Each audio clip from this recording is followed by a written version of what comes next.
Selamat sore semuanya. Apakah suaranya jelas? Sore Bu. Sore, jelas Sore suaranya. Bu, cukup jelas kok. Oke, terima Jelas. kasih. Selamat sore, Assalamualaikum untuk semuanya yang ikut berpartisipasi dalam penjelasan mengenai IPO di Reliance Centro City Resident. Mungkin kita tak usah berlama-lama lagi, mungkin beberapa ini ada sambutan yang akan dipaparkan oleh Bapak Akabani. Kepada Bapak Akabani, saya persilahkan, Pak. Oke, selamat sore semuanya. Terima kasih untuk Bapak, Ibu, dan rekan-rekan semua yang telah hadir dalam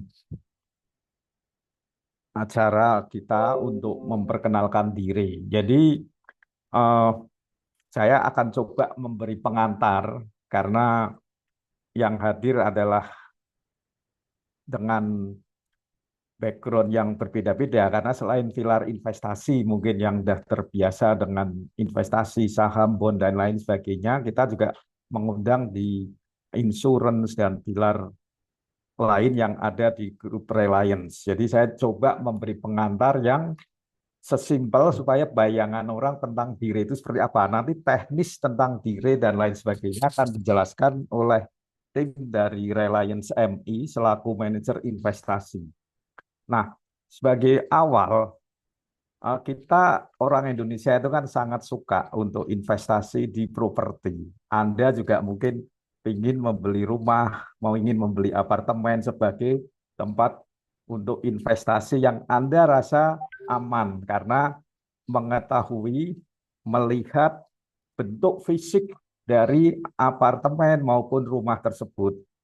Nah, problemnya adalah antara lain ketika kita membeli rumah yang tidak kita tinggali, ketika kita membeli apartemen yang tidak kita tinggali, tentu kita harus mengeluarkan sejumlah dana untuk investasi apartemen yang nilainya cukup besar bagi kita. Misalnya kalau di Sentro kita lihat ada yang harganya 500, 600 di atas itu atau mungkin di tempat lain juga bisa sampai M dan lain-lain sebagainya.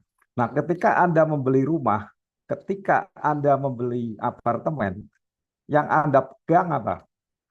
Bukti kepemilikan kan. Anda tidak membungkus seperti bawa mobil, beli mobil dibawa ke rumah, bawa motor dibeli ke rumah, bawa berlian dibawa ke rumah. Kalau Anda membeli apartemen, membeli rumah, dan lain-lain sebagainya, yang Anda bawa adalah bukti kepemilikan atas aset yang Anda beli tersebut.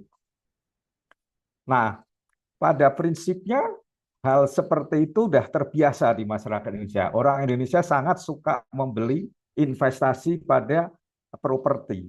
Nah, kemudian disewakan dan lain sebagainya.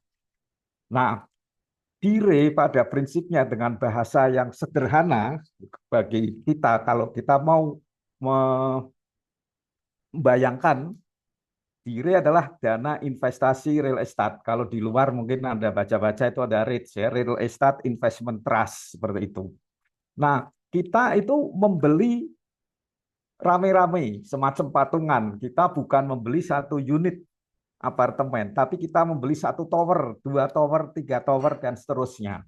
Tapi kita investasinya hanya minimal. Di bawah kondisi saat ini, kita bisa membeli dengan minimal 1 juta rupiah, kita bisa memiliki kepemilikan. Nah, kepemilikan ini yang menjadi bukti bahwa oh kita ikut, jadi ikut memiliki unit apartemen tersebut seperti patungan rame-rame. Nah, tentu ini menjadi satu investasi yang menarik, tapi memang eh, eh, konsep seperti ini memang tidak dikenal luas sebagaimana saham atau obligasi. Sebagai misal ya, POJK tentang dire itu udah ada lama, udah lebih dari 5-6 tahun ada. Tapi yang ada di pasar, dire yang ada di pasar itu cuma ada 4, kalau nggak salah ada 4 dire. Yang listing saat ini cuma ada dire. Nah, kita sudah mengeluarkan dire tersebut, sudah menerbitkan, sudah berlangsung sejak 2020, 2019, 2020. Saat itu sampai terkumpul investasi patungan rame-rame di Dire, orang membeli Dire, Anda punya unit penyertaan di Dire tersebut sekitar 50 miliar. Nah, dalam beberapa bulan terakhir ini kita coba genjot bahwa ini adalah satu investasi alternatif yang bisa kita tawarkan kepada investor, kepada komunitas investor kita masing-masing, apalagi di RMI, LS maupun yang lainnya itu bisa ditawarkan semuanya. Nah, ini yang coba kita lakukan. Dan dari 50 tersebut, per hari ini saya lihat sudah ada nilai 239 miliar. Setengah nilai dari AUM atau Asset Under Management Dire tersebut. Nah, ini yang coba kita tawarkan nanti yang mempunyai unit Dire, misalnya LS dan lain-lain investor, kita tawarkan kepada investor, kepada komunitas investor kita. Nah, karena kita semua, Anda semua yang akan ada ikut mensukseskan, maka kita berinisiatif untuk mengadakan acara sore ini supaya produk knowledge kita tentang diri itu lebih baik pemahaman kita. Jadi kalau ada pertanyaan teknis dan lain sebagainya nanti bisa ditanyakan, nanti akan dipresentasikan secara lebih detail, lebih mendalam dari tim RMI sebagai manajer investasi dari Dire Reliance Centro City Residence. Mungkin itu pengantar dari saya. Eh, Sekali lagi terima kasih atas Bapak, Ibu, dan teman-teman sekalian yang telah hadir mensukseskan acara sosialisasi untuk IPO Dire Reliance Centro City Residence sore ini. Terima kasih. Kami kembalikan ke MC, moderator. Oke, terima kasih Bapak atas pembukaannya. Oke, langsung aja mungkin nanti penjelasan mengenai IPO di Reliance Centro City Residence akan dibawakan oleh Bapak M. Muhammad Arif Fauzi dari RMI kepada Bapak Arif. Saya persilakan. Terima kasih. Ya, selamat sore Bapak Ibu semua. Sebelumnya terima kasih Pak Akabani dan teman-teman semua yang sudah meluangkan waktu untuk kami menjelaskan terkait listing Dire Ryan Central City Residence. Oke, ini materi udah ada ya, tuh bisa kita share. Oke, eh, kita langsung aja buat ke materinya.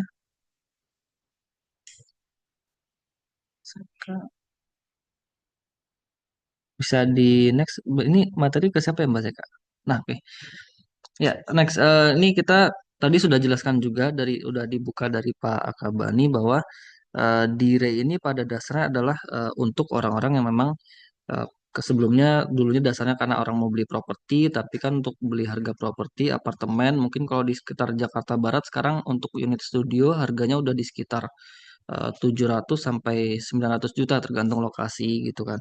Nah, ini kan jadi masalah apa gitu kan karena modalnya besar gitu tapi juga ada risiko yaitu pertama ada risiko apartemennya tidak terbangun. Ya, kalau kita ambil contoh apartemen unit TOD yang ada di Tanjung Barat mungkin juga ada yang belum tahu kalau jadi berapa pembangunan unit apartemen TOD itu di ya, khususnya di Tanjung Barat itu ada salah satu contoh ya bahwa apartemennya itu tidak terbangun padahal proses sudah lama, bayar cicilan udah jalan tapi unitnya belum jadi-jadi gitu. Sementara unit jadi tapi kan cicilan nggak bisa berhenti, tetap jalan gitu. Pilihannya tetap bayar atau seliknya bermasalah kan gitu. Kemudian juga kalau udah jadi nih apartemennya belum tersewa, misalnya belum ada penyewa, otomatis kan yang tadinya kita niatnya investasi, tapi menjadi biaya, jadi cost, jadi istilahnya jadi fixed cost karena IPL itu kan tetap harus dibayar tiap bulan. Itu mau terisi atau tidak, itu akan menjadi biaya sehingga risiko-risiko inilah yang akan ditanggung apabila kita beli unit investasi properti khususnya apartemen secara langsung gitu. Nah, untuk itulah ada produk alternatif berbentuk kontrak investasi kolektif yaitu di Reliance Centro City Residence yang mana produk ini bisa dibeli secara fraksi yang mana nantinya investasinya akan melakukan investasi di properti 100% di properti. Dalam hal ini di Central City Apartemen. Oke, next. Nah, eh, untuk strukturnya di RE, jadi mungkin Bapak Ibu semua yang udah pernah investasi di reksadana, eh, sedikit gambarannya itu sebenarnya secara produk ini sama dengan reksadana konvensional. Jadi ketika investor melakukan subscription ke Dire Reliance Central City Residence, uangnya akan dibelikan aset real estate melalui SPC yaitu Central Property Management. SPC ini adalah perwakilan atau representatif dari Dire karena saat ini apartemen itu kan untuk fix aset gitu, bagaimana itu kan tidak bisa dimiliki oleh produk, jadi harus bentuk badan hukum PT perseroan ataupun juga perorangan individu sehingga diperlukan adanya SPC, yang mana SPC ini diwakili oleh Bank DBS Indonesia selaku bank kustodian dari Dire Reliance Central City Residence dengan kepemilikan lebih dari 99,9%. Tuh, jadi eh,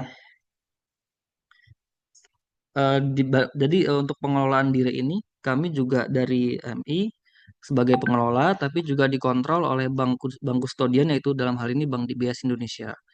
Nah, aset properti yang sudah dibeli oleh SPC itu akan dikelola oleh property manager, dalam hal ini adalah Abelen Andalan Hospitality Management, yang mana nantinya hasil dari sewa bulanan itu dicatat di dalam Dire Central City Residence yang nantinya akan dibagikan kepada investor setiap 3 bulan sekali gitu. Jadi nanti begitu investor subscribe, investor akan dapat lembar unit penyertaan sama seperti reksadana. Nanti juga akan diterima di email bahwa ada notifikasi dari KSEI, ada transaksi di Central City Resident tanggal sekian sejumlah sekian unit gitu. Nah, untuk bagi hasilnya nanti akan kita bahas di slide selanjutnya. Oke, boleh next.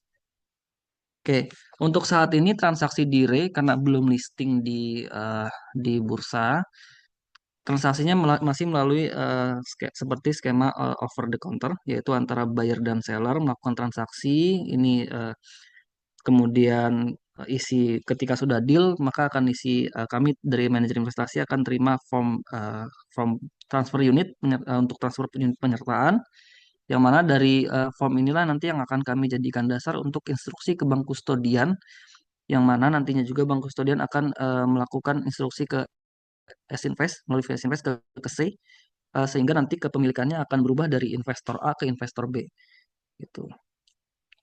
Nah, tapi nanti ketika sudah listing di bursa, maka perdagangannya akan sesuai dengan mekanisme perdagangan efek di Bursa Efek Indonesia. Mungkin eh, dari Dana Sekuritas yang udah familiar dengan trading saham udah paham nih gitu kan. Kalau bursa kan transaksi sesuai dengan hitungan satu lot gitu. Nah, ini bisa kita lihat juga perbandingan untuk historical transaction dari yang secondary market yang memang sudah listing di bursa. Untuk di Central City Residence ini catatan ya, di Central City, di RCCR ini belum listing di bursa, tapi tahun ini kita punya frekuensi transaksi sebanyak 15 kali. Kalau kita bandingkan dengan di Mas Plaza punya Sinarmas ini justru malah di bawah kita ya, masih 8 kali di tahun 2025. Kemudian untuk di Cipta Dana ada 2 produk ini yang lebih banyak frekuensi transaksinya, tapi memang kalau kita lihat dari sini secara peluang memang ada pergerakan harga ya di bursa gitu. Jadi bukan yang listing terus nggak ada frekuensi atau segala macam, itu enggak gitu. Oke, next. Nah, ini contohnya untuk diri yang sudah listed di bursa. Ini ada Dire Cipta Dana Properti Perhotelan Pajajaran. eh Bisa dilihat ada eh, per hari ini ya itu tetap ada di produk Dire ini tetap ada bid offer.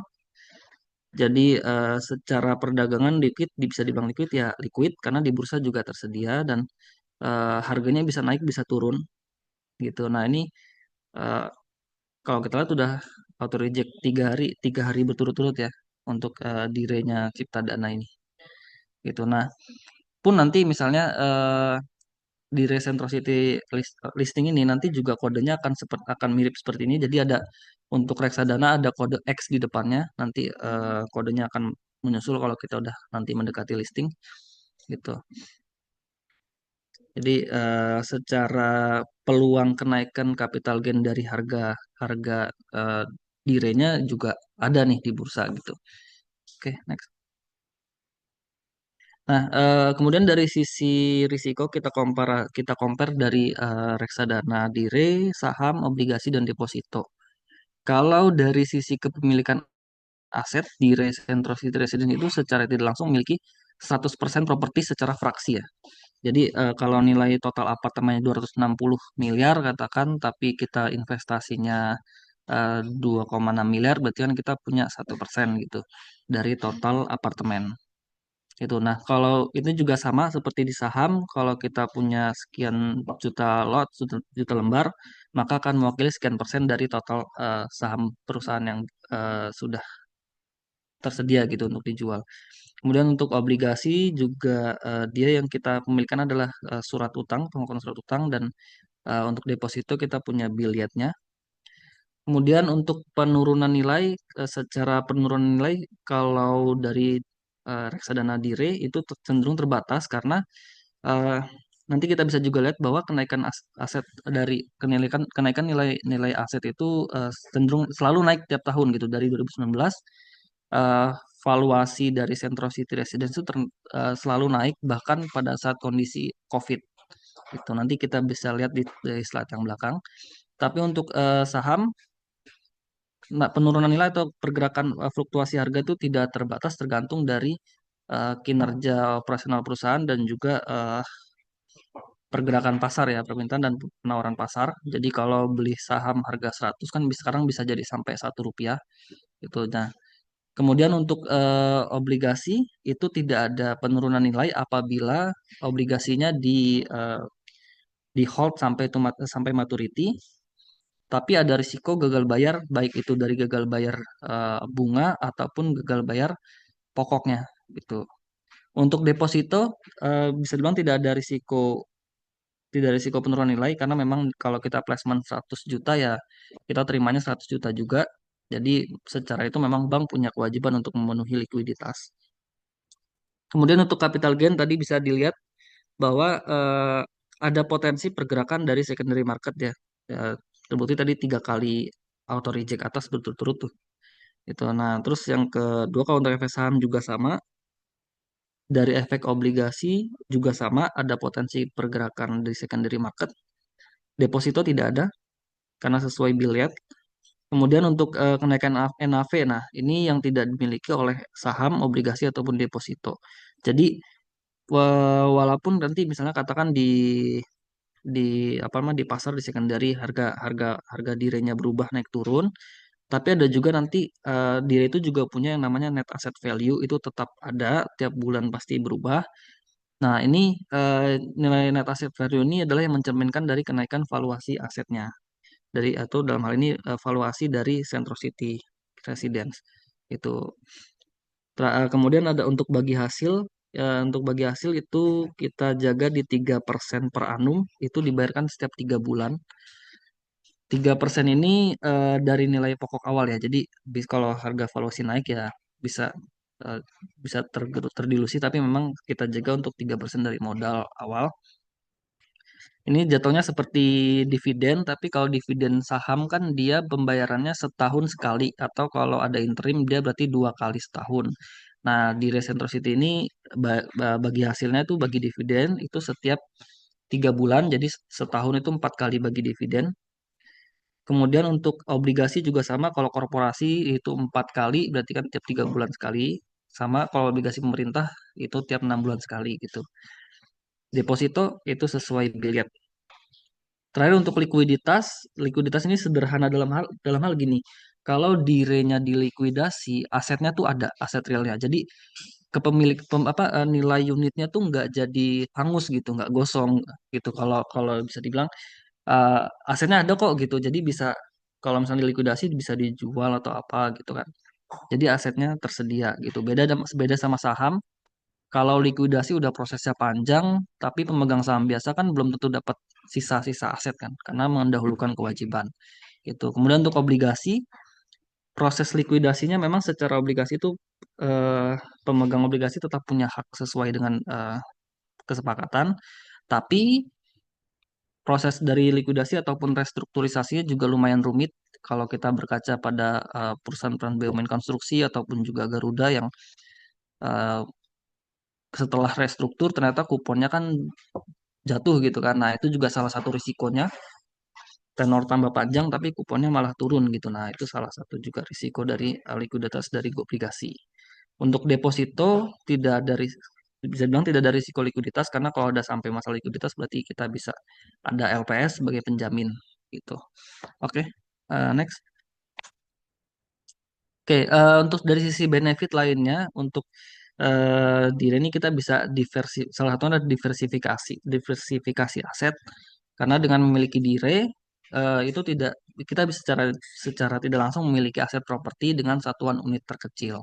Jadi nggak perlu modal gede, cukup dalam hal ini minimal 1 juta rupiah udah bisa investasi di properti gitu. Kemudian dari sisi pajak ada keuntungan pajak karena dire ini adalah kontrak investasi kolektif sehingga ketika eh, bagi hasil itu tidak dikenakan pajak lagi. Jadi kalau bagi hasilnya katakan dapat 1 juta gitu, ya udah 1 juta itu yang diterima gitu. Beda sama obligasi atau deposito atau dividen saham juga kan kita kena pajak juga gitu. Kemudian untuk trading limit, nah ini yang menarik karena kalau punya dire Centrosity Residence itu bisa nambah limit transaksi di LS, di Reliance Sekuritas Indonesia. Jadi kalau kita punya katakan direnya 10 juta, nah itu berarti nambah nambah limitnya sekitar segitu. Mungkin nanti dari sekuritas yang bisa lebih paham ya untuk terkait limit ini juga. Tuh. Next. Nah, ini ada promo menarik dari untuk pembelian dire. Jadi untuk nominal 100 juta sampai 1 miliar itu kita kasih free staycation. Untuk 1 miliar sampai 5 miliar kita ada bonus free staycation dan juga diskon ke NAV dari NAV. Jadi kalau NAV sekarang kan 1.280, nah itu kita bisa dibicarakan untuk diskonnya gitu. Kemudian untuk di atas 5 miliar ada free staycation, diskon NAV dan juga buyback guarantee. Jadi nggak perlu khawatir kalau punya uang 5 miliar lebih, oh nanti nilainya turun apa segala macam nggak masalah, kita ada buyback guarantee. Untuk free staycation-nya itu ada di Hotel Howard Johnson by Wyndham ini di Tangerang, di Tripark. Mungkin kalau ada beberapa teman-teman yang belum tahu, jadi ini adalah salah satu hotel ternama ya, gitu yang ada di Tangerang. Jadi bisa dilihat aja nanti di reviewnya Howard Johnson by Wyndham dia di Tripark gitu kan di Tangerang. Gitu. Oke, next. Nah, untuk Setro City Residence sendiri ini adalah underlying asetnya dari Dire. Total yang masuk dalam yang kita masukkan rencana masukkan dalam Dire adalah 480 unit dengan ada 2 tower. Total okupansi udah 88%. Nah, secara lokasi sebenarnya aset underlying aset Dire ini Centro City ini cukup sangat strategis ya karena malah kita dekat sama transportasi publik. KRL kita dekat ke stasiun Pesing, kemudian untuk Transjakarta kita dekat juga ke halte Damai. Kemudian di depan depan apa namanya Gang Macan depan depan banget Sentro itu ada titik pemberhentian untuk Jaklingko. Jadi secara mobilitas kita juga punya tempat yang strategis. Kemudian juga kita dekat sama universitas-universitas ternama gitu, Trisakti dan juga Tarumanegara dan beberapa gedung-gedung perkantoran di sekitar sini. Tuh, oke, next. Nah, ini adalah salah satu hal yang menarik karena eh, di area sentro ini masih banyak potensi pengembangan yang belum dilakukan, yaitu salah satunya adalah tower ini nih West Coast itu yang ada di atas di atas ATM. Jadi kalau teman tahu yang di atas ATM itu kan ada gedung masih belum ke atas ya, belum ke atas towernya. Nah, itu juga itu ada rencana dibangun, kemudian tanah kosong yang di pinggir jalan dan Mogot itu juga ada rencana dibangun hotel Howard Johnson by Wyndham, kemudian di seberangnya ada rumah sakit Primaya. Jadi area area tanah kosong yang di seberang tuh yang mepet Jalan Raya dan Mogot itu masih ada potensi pengembangan. Selain itu, dari sisi eksternal pun, dari sisi di luar lingkungan sentro itu ada potensi pengembangan eh, MRT. Jadi kalau sekarang kan MRT itu baru sampai daerah Kuningan ya kalau nggak salah. Nah, itu ada potensi kalau kalau kita lihat di master plan-nya itu MRT ini akan memanjang sampai ke Grogol. Kemudian kalau nggak salah ingat mungkin nanti yang lebih paham ya bisa dikoreksi. Jadi kalau nggak salah MRT itu dari Grogol akan nyambung sampai ke Tangerang itu ke Cisauk.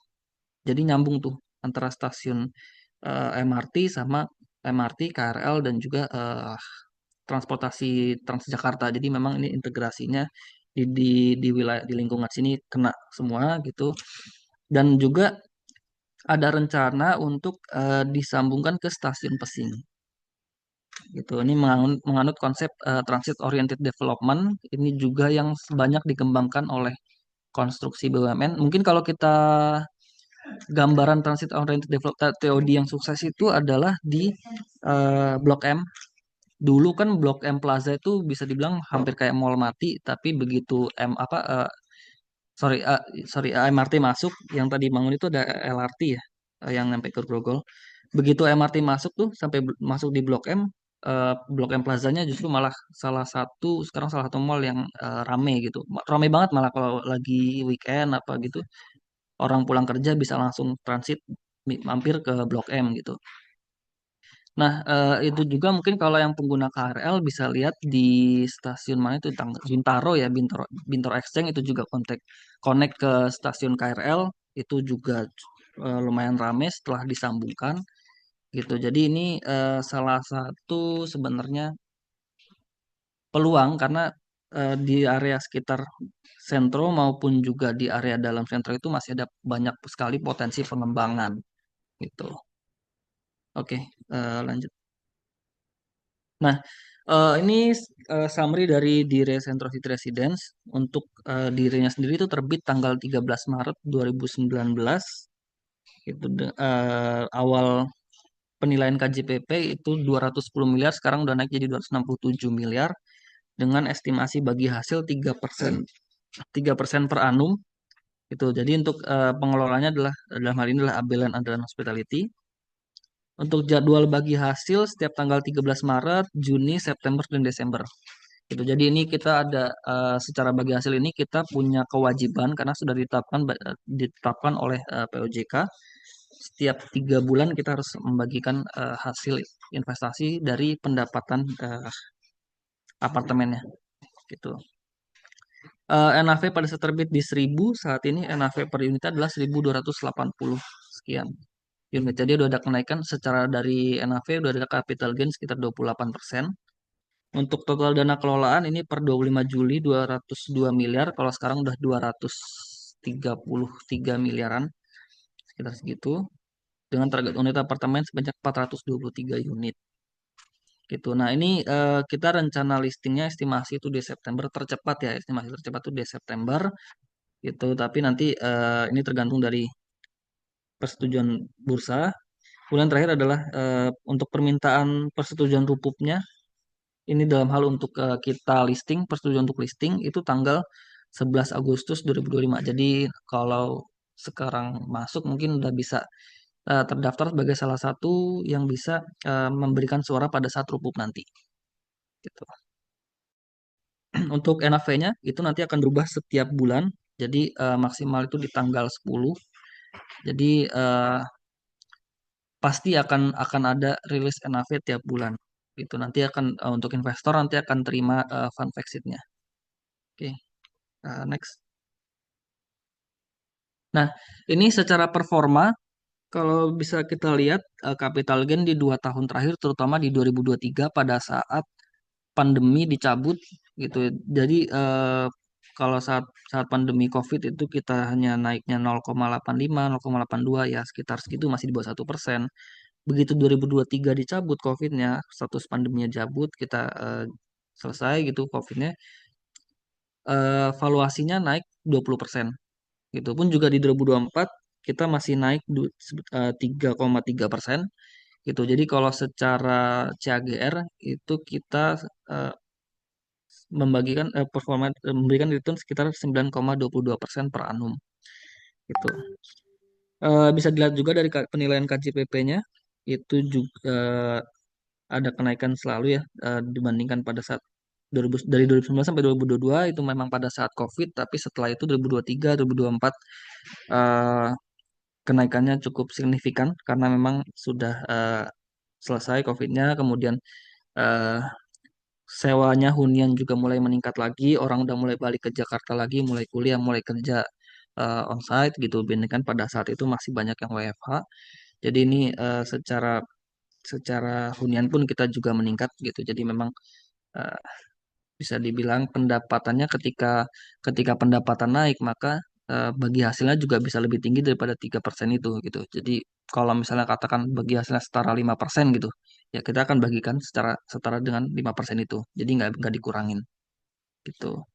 Oh ya, ini untuk performanya per Juni 2025 ya. Jadi bisa dilihat juga per Juni kita masih ada kenaikan tuh. Memang karena kalau yang pada saat turun-turun ini kan bisa kelihatan nih di chartnya ada naik terus turun lagi, naik terus turun lagi. Itu adalah pada saat kita bagi hasil. Jadi bisa kelihatan itu kita 4 kali membagikan itu ya, membagikan dividen itu kelihatan di chartnya. Oke. Eh, itu saja dari kami. Mungkin ada tambahan dari HR atau ada pertanyaan terkait ini, dipersilahkan.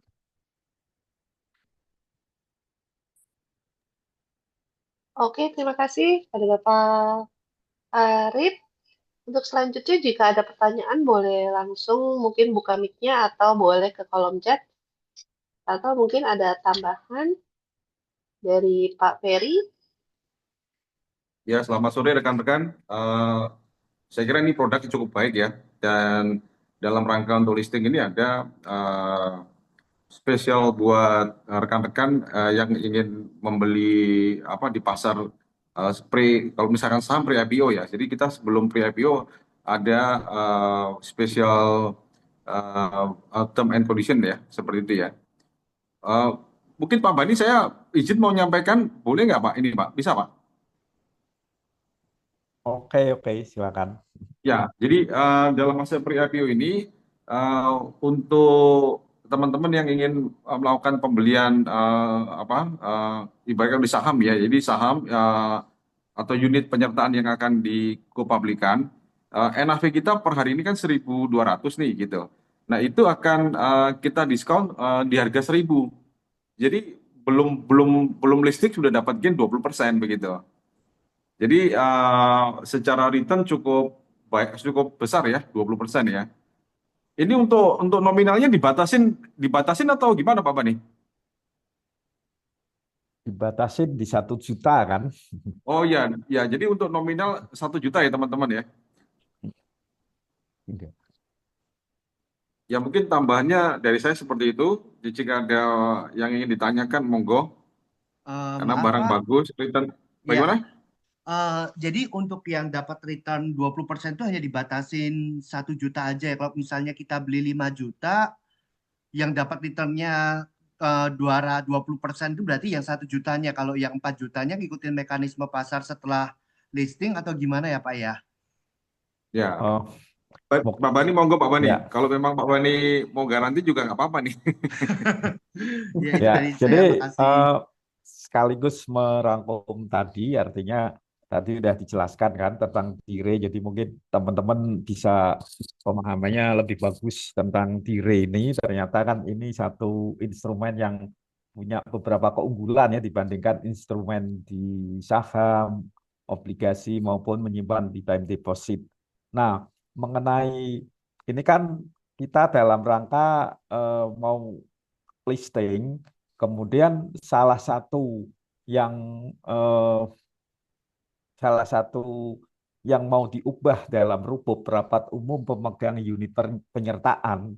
Kalau di sebelumnya minimal pembelian itu saat ini 1 juta karena memang waktu 2019 waktu disetting itu dibikin seperti itu, jadi 1 juta. Nah, setelah rupuk kalau nanti disetujui kemudian masuk ke OJK itu kawali kalau udah listing itu minimal pembelian hanya transaksi seperti biasa, satu lot itu setara dengan kalau saham 100 saham ini ya 100 unit, jadi cuma 120.000 ini sekarang. Nah, kita memberikan program pada saat ini, eh, kalau yang mau ikut, terutama untuk karyawan nih, kita menarik, berarti kalau beli 1 juta, eh, itu pasti kita tawarkan coba LS ikut membantu promosi dengan memberikan di harga ini apa eh, nominal di NAV 1.000 transaksinya. Jadi kalau 1 juta seakan-akan harusnya 1.200, Anda cuma bayar 1 juta karena di NAV 1.000 ya, untuk dapat seperti itu. Nah, eh, kalau yang pesan lebih ya nanti kita lihat apakah permintaannya seberapa. Karena untuk listing sebetulnya syarat minimal 50 pihak. Saat ini juga udah ada beberapa puluh. Nah, kita akan terus. Jadi kalau makin cepat Anda melakukan konfirmasi untuk pembelian, ya kita akan perimbangkan. Kalau katakan Anda lebih, pesannya ya kita yang 1 juta udah pasti, kelebihannya itu diskon. Yang satu lebihnya nanti akan kita lihat keseluruhan itu ada berapa pemesannya. Tidak tertutup kemungkinan kita berikan semua, tapi mungkin kalau semua pembeliannya 100 ya berarti kan ada cukup banyak ya, nanti akan kita lihat kelebihannya seperti itu. Mungkin saat itu. Kalau tadi kemudian di pertanyaan saya lihat ya sekalian, lihat di chat itu ada prospektusnya atau enggak. Jadi prospektus dire itu selalu diupdate, itu bisa di websitenya RMI ya. Sampai saat ini masih ya, masih selalu kita update ya, Masih, masih Pak, ada betul. seperti itu. Itu seperti itu. Kalau materi presentasi hari ini ya nanti kita akan share. Pasti RMI bisa nge-share lah, nanti bisa ke saya atau yang lain nanti dibagikan. Mungkin sementara itu, kalau ada pertanyaan lain kami silakan. Oke, terima kasih kepada Bapak Agus. Mungkin sudah menjawab pertanyaannya ya. Untuk prospektusnya itu bisa dilihat di websitenya RMI. Ya, Cuman sudah. kalau mau minta bahan presentasi, nanti akan saya share ke emailnya Bapak Agus. Kira-kira Baik, Bapak Agus terima ada kasih. pertanyaan lagi? Sudah dari saya cukup. Oke, terima kasih Pak Agus. Baik. Mungkin ada pertanyaan lainnya boleh, atau di kolom chat juga boleh. Mungkin sambil menunggu pertanyaan, boleh kita nyalain semua kameranya untuk kita foto bersama. Nanti dibantu Halo, oleh Bu. Mbak Bu. Halo, Bu Seka. Davis. Ya, boleh Pak? Ya, saya mau bertanya, Pak. Boleh. Oke. Menyangkut pembelian untuk karyawan nih, Pak ya. Mungkin teman-teman karyawan mungkin juga ingin tahu skemanya ya. Kan kita kan dapat diskon sebesar Rp1.000 ya. Jadi Betul. pembelian di nominal Rp1.000. Nah, untuk awal ini untuk karyawan, apakah kita ada dana talangan atau dibayar cash di muka gitu Pak? Mohon itunya Pak, jelasannya. Mungkin Pak Reza bisa bantu atau Pak Andrew. Ya, saran saja Pak dari RMI, teman-teman di LS tuh diberikan kemudahan ya untuk pembelian gitu. Karena ini produk baru dan kemudian barangnya bagus gitu kan. Jadi biar biar biar lebih antusias begitu Pak Bani. Ya.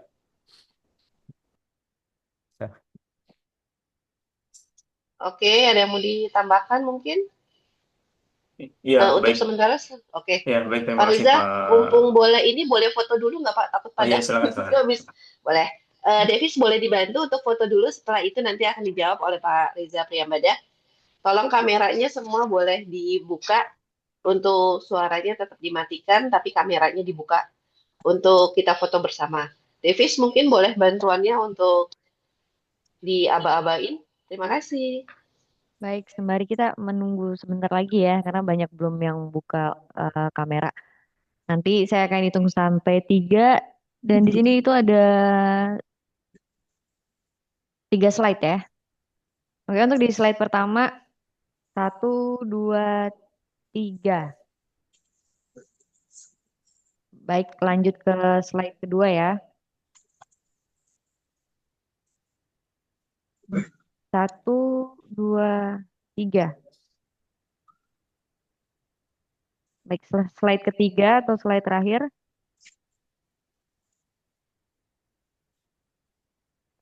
1, 2. Mohon maaf sebentar gangguan. 1, 2, 3. Ini belum Baik, kirim ya, Bapak Pak? Ibu, terima kasih. Oke, terima kasih kepada Davis. Boleh dilanjutkan untuk pertanyaan yang tadi oleh Bapak Riza Priyambada, Pak? Dipersilahkan, Pak. Iya, oke, baik. Terima kasih Pak Roger atas pertanyaannya dan juga terima kasih dari Pak Ferry, Mas Arief dan tim RMP yang sudah menyampaikan dire pada sore hari ini. Memang kalau kita lihat dire ini boleh dikatakan investasi apa ya, barang lama tapi belum banyak diketahui oleh masyarakat kan gitu kan. Karena memang masyarakat memang sudah terbiasa dengan investasi di mana di reksadana, saham gitu, maupun obligasi kan. Sementara untuk diri sendiri belum banyak yang mengetahui itu. Padahal kalau kita lihat diri ini bisa menjadi salah satu instrumen yang cukup menarik untuk kita punya portofolio gitu. Nah, terkait dengan pertanyaan dari Pak Rojali tadi ya, apakah katakanlah dari perusahaan eh, apa namanya menyiapkan lah gitu, menyiapkan dana talangan tidak. Jujur Pak, sampai dengan saat ini eh, kita masih eh, pembahasan internal untuk hal tersebut ya gitu, karena kan kita juga ingin memberikan apresiasi kepada para para pegawai maupun karyawan ya yang sudah mendedikasikan waktu dan tenaganya untuk LS ya gitu. Dan seperti yang tadi juga sudah disampaikan oleh Pak Ferry gitu kan, kita juga berikan kemudahan dan ini juga bisa menjadi sarana pembelajaran juga kan buat ya kita semua gitu kan, tidak hanya manajemen tapi pegawai maupun karyawan untuk bisa mendiversifikasikan portofolio investasinya. Nah, hanya saja berapa besar angkanya memang masih dalam pembahasan sepakat kali. Kurang lebih seperti itu, Pak Rojali, Pak Ferry, mungkin dari Pak Andrew, ada tambahan? Ya, terima kasih Bapak. Jadi begini ya teman-teman, em, yang tujuan utama dari kita sosialisasi soal diri ini kan salah satunya yang paling penting juga buat product knowledge ya Bapak Ibu. Nah, dalam product knowledge-nya ini itu kan sehingga bisa meningkatkan pengetahuan kita tentang produk diri dan juga produk diri yang lagi kami pasarkan. Nah, yang kedua juga apabila ada antusiasme dari teman-teman dari pilar investasi atau grup realize ataupun pilar lainnya, yaitu kita monggo, mumpung produknya belum listing di bursa efek gitu. Nah, terus yang tadi juga soal product knowledge-nya juga, jadi maksudnya juga kita itu semua, apalagi terlebih khusus di teman-teman di pilar investasi ya, grup Reliance dan sekitarnya itu, jadi bisa jadi perpanjangan tangan untuk marketingnya ya dari dirinya juga gitu. Jadi misalnya apa ada kerabat investor klien yang memang lagi mencari produk investasi yang oke, ini kita lagi ada produk gitu. Nah, apabila perlu penjelasan lebih lanjut atau perlu didampingi tim, ada dari timnya LS dan juga dibantu juga dengan tim LMI siap mendampingi gitu. Nah, yang kedua juga tadi sempat dimention oleh Pak Arief juga soal sebelum listing itu produk itu kan masih bersifatnya kan over the counter ya, maksudnya itu tinggal kesepakatan pembeli dan penjual aja gitu untuk bertransaksi di nilai berapa dan seberapa banyak gitu. Nah, mungkin bisa teman-teman ketahui juga kita di Reliance Sekuritas juga memiliki platform ya untuk DIRE ini sebelum listing. Jadi namanya Viro ya, Fixed Income Retail Online, di mana kita juga bisa gitu. Maksudnya buat teman-teman grup Reliance juga, kalau pengen sudah beli tapi tiba-tiba ada misalnya pengen nambah atau pengen jual, kita ada platformnya untuk menyediakan market over the counter untuk dirinya juga gitu di viro.realitrade.com. Nah, itu sih yang kedua yang tadi menanggapi juga dari pertanyaan yang tadi dan menambahkan juga dari Pak Reza, itu memang kita juga pengen ngelihat sembari kita product knowledge-nya, kita pengen ngelihat dari khususnya teman-teman di LS, antusiasmenya seberapa besar sih. Kalau misalnya semakin besar ya kita akan godok pasti paket-paket yang pasti menguntungkan juga ya buat teman-teman ya. Jadi kita lagi wait and see aja sih, paling begitu sih. Saya kembalikan lagi ke MC. Terima kasih.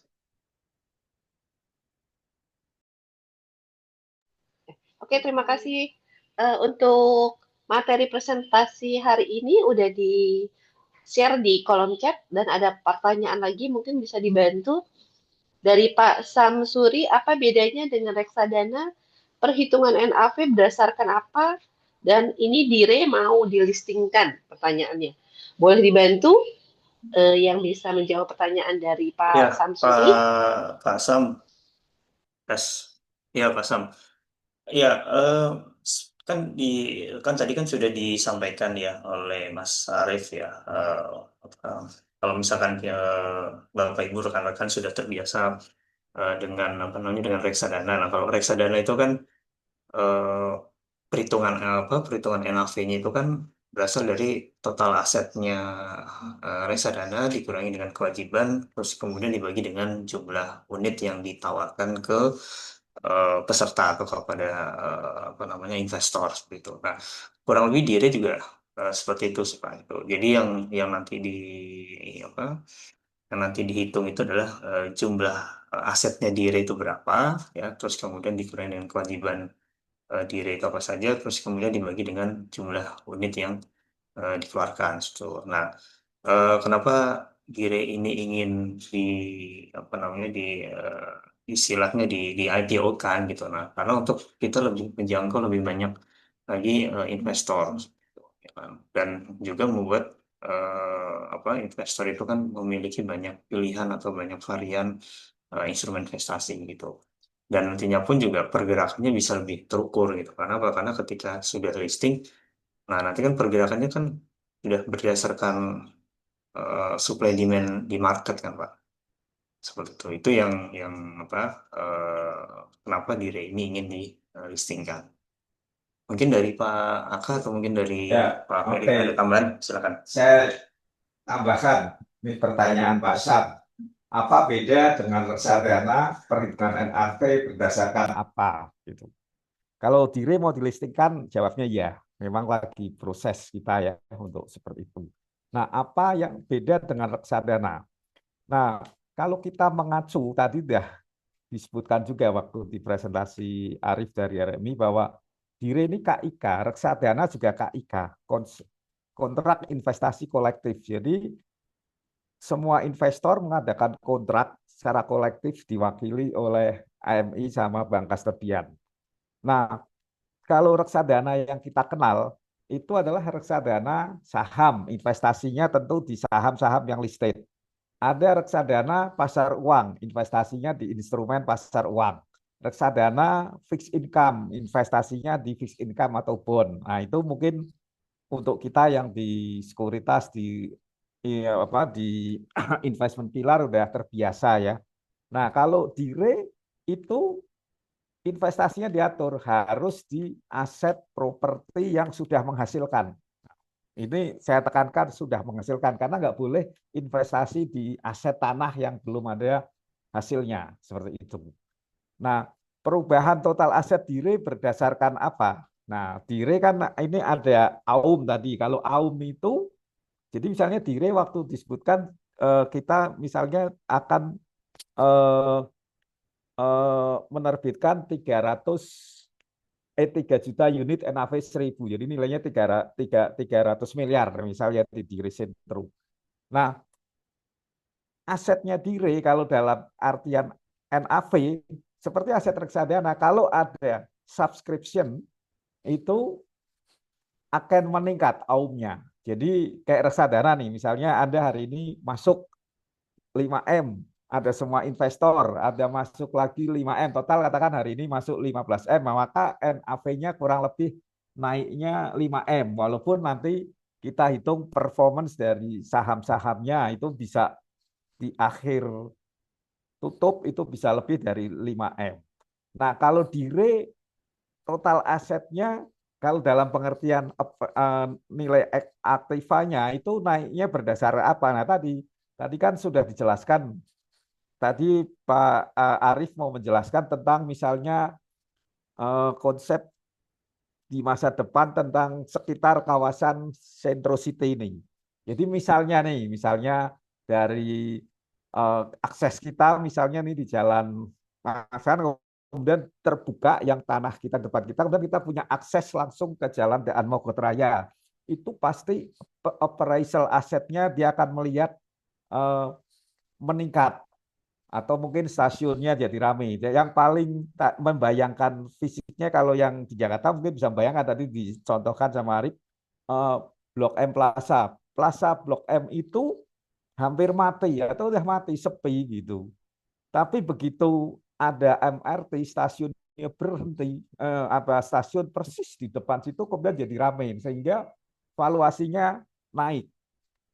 Misalnya juga pada saat COVID, Dire yang Plaza Indonesia itu turun, valuasinya turun karena apa? Penyewanya pada kosong, mundur atau mungkin tarif sewanya berkurang. Nah, itu menyebabkan valuasi Dire turun. Valuasi dari KJPP, appraisal yang terdaftar di OJK.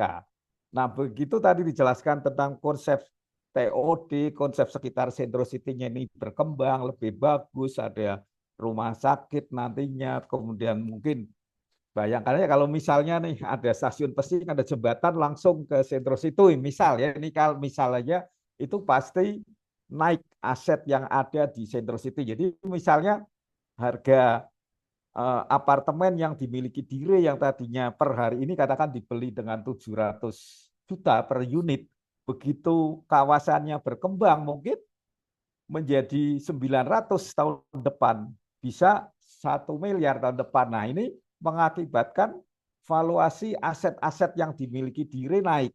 Akibatnya apa kalau valuasi Dire naik?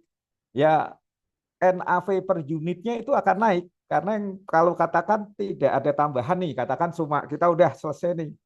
Katakan tadi berapa? Katakan 600 unit apartemen, udah nggak bisa lagi karena di Direnya disebut segitu.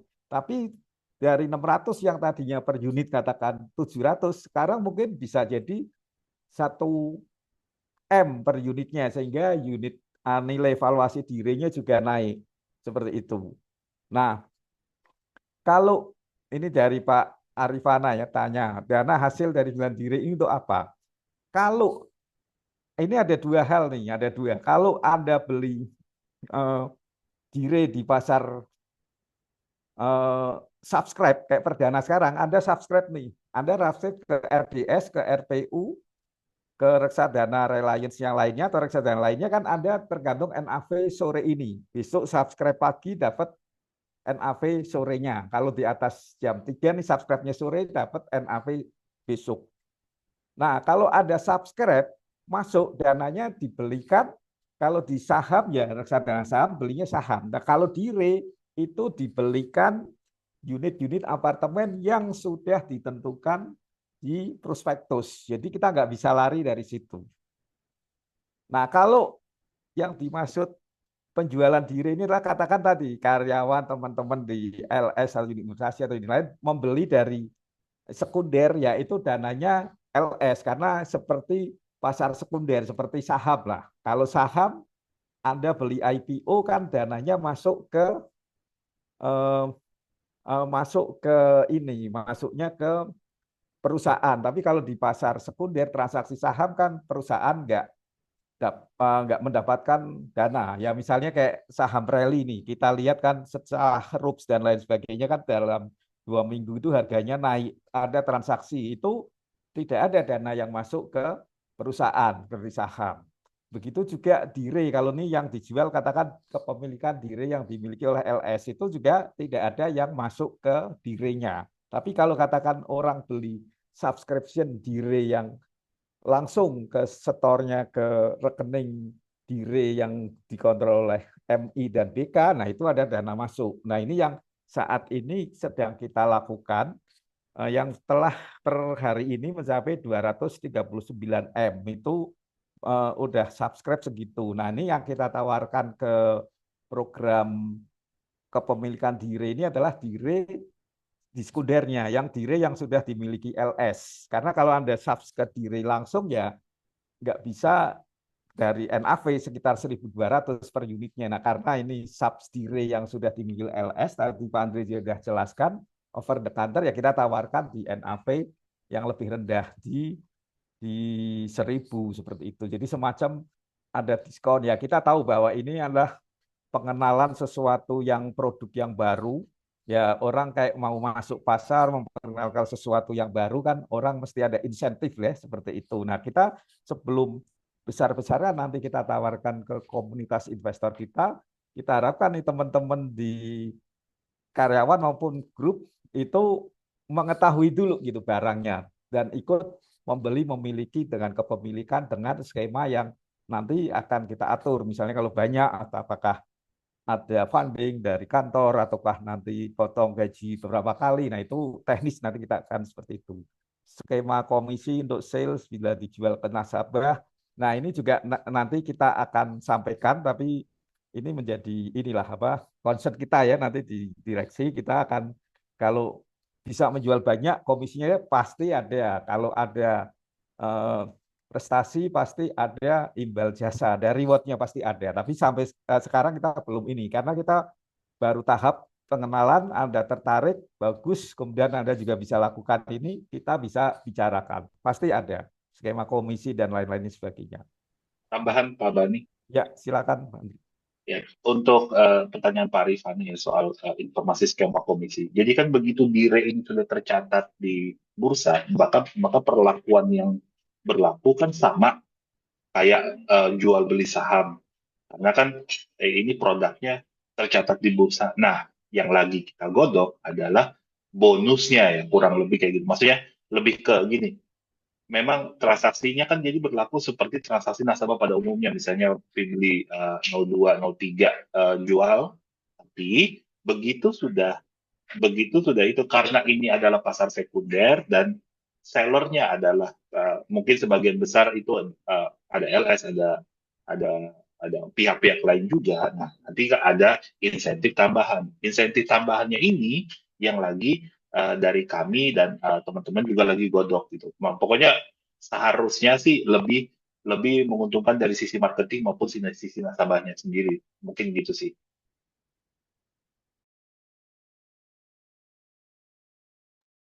Oke, siap. Ini pertanyaannya juga sudah dijawab semuanya ya. Apa ada pertanyaan lagi?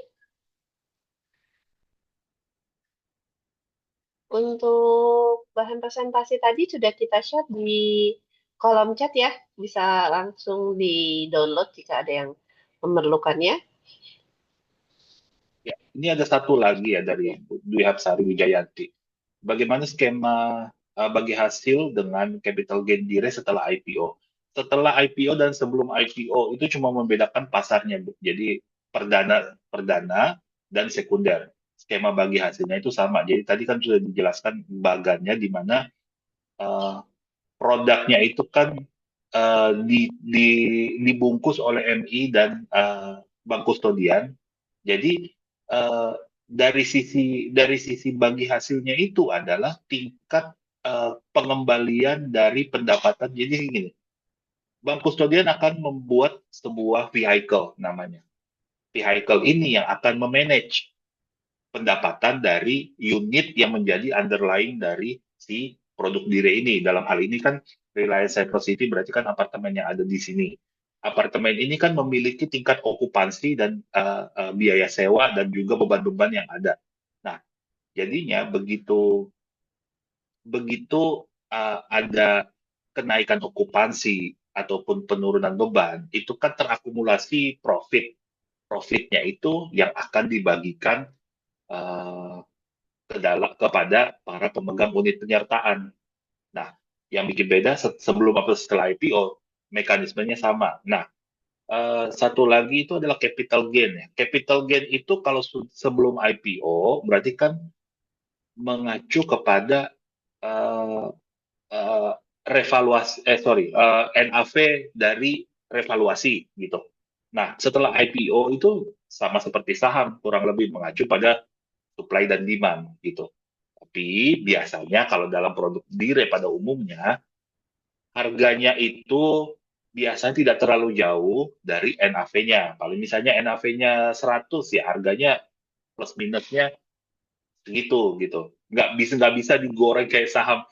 Saham itu kan nggak memiliki underlying yang sama dengan dire. Dire itu properti gitu. Jadi eh, dengan capital gain-nya pasti pasti ada batasnya gitu. Tapi itu juga yang menentukan resikonya juga semakin kecil.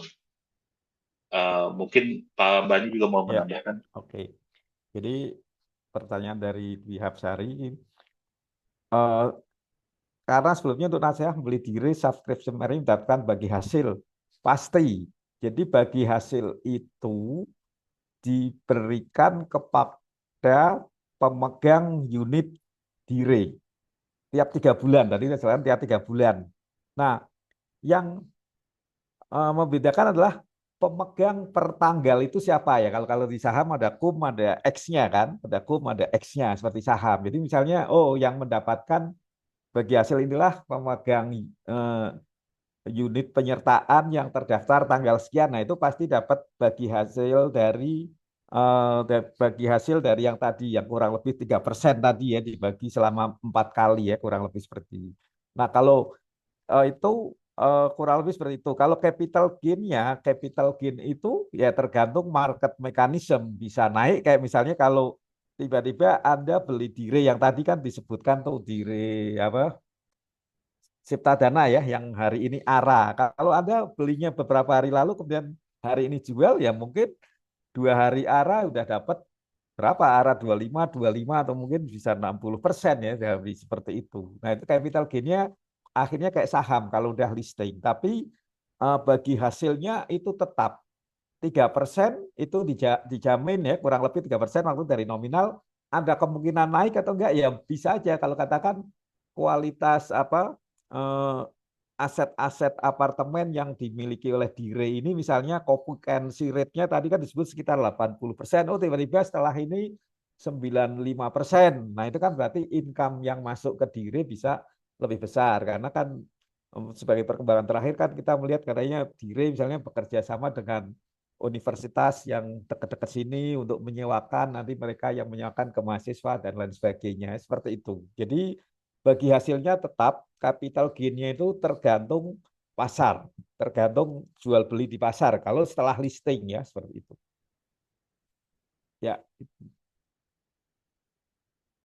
Oke, siap. Terima kasih kepada Mbak Dwi Hapsari. Mungkin ada pertanyaan lainnya? Oke, mungkin karena udah ada pertanyaan Ya, lainnya, Mbak Seka, mungkin ya boleh, Bapak. izin saya menambahkan. Ya, tadi yang sudah disampaikan oleh Pak Aka dan juga Pak Henry ya, gitu. Jadi nantinya pun juga pada saat kita tawarkan, kita jelaskan ke nasabah itu kita pun juga jangan salah kaprah ya. Itu artinya tadi kan di presentasi kan Mas Arief menyampaikan ada bagi hasil sebesar 3% itu. Nah, jangan sampai nanti kita sampaikan bahwa 3% itu adalah return dari diri. Nah, ini pemahaman yang apa ya, pemahaman yang salah gitu kan. Nah, nantinya kan nasabah kan mikirnya wah kalau kalau gue investasi di diri berarti gue cuma dapat 3%. Nah, itu bukan seperti itu ininya apa namanya konsepnya gitu. Jadi itu adalah bagi hasil ekonomi yang bersama seperti dividen lah, gitu. Dividen yang garantir. Nah, kemudian nasabah, ya kan? Kalau misalkan tanya, nah terus gue dapat ininya dari mana apresiasinya ya tadi dari perubahan NAV tadi gitu kan. Kalau tadi kan Pak Heru sudah menyampaikan, misalkan pada saat listing harganya sekitar 100 gitu. Terus kemudian seiring dengan seiring dengan kenaikan tadi occupancy rate dan sebagainya, kemudian nilai dari NAV-nya itu mengalami kenaikan, kemudian dari 100 katakanlah naik menjadi 150. Nah, 50 rupiah itu merupakan capital gain yang akan diterima oleh nasabah seperti itu. Jadi jangan sampai nanti kita ya salah memahami. Makanya di pertemuan sore hari ini ya yang kita ingin tekankan pada kesempatan ini adalah produk knowledge-nya itu. Paling tidak kita dari internal clients itu mengetahui gitu loh. Diri ini barang apa sih gitu, ya kan. Investasi seperti apa, mekanisme seperti apa gitu kan. Terus kemudian isi dari diri itu seperti apa gitu. Jadi pada saat nanti kita ketemu dengan nasabah, kita bisa dengan mudah menjelaskan seperti itu sih. Silakan dari Bapak yang lain kalau ada bahan. Ya, mau ada penambahan lagi? Oke, kayaknya cukup sekian ya. Udah tidak ada pertanyaan lagi juga di kolom chatnya, Pak. Oke. Eh, Sekian penjelasan mengenai JIT hari ini. Mohon terima kasih kepada semua pihak yang ikut berpartisipasi, dan juga terima kasih kepada Bapak Reza Priyambada, Bapak Akabani, Bapak Andrew, Bapak Ferry, dan juga tadi Bapak Arif untuk penjelasannya. Selamat sore. Assalamualaikum warahmatullahi wabarakatuh. Waalaikumsalam. Sore, Terima kasih terima kasih. semuanya. Terima kasih Bapak Ibu rekan-rekan semuanya.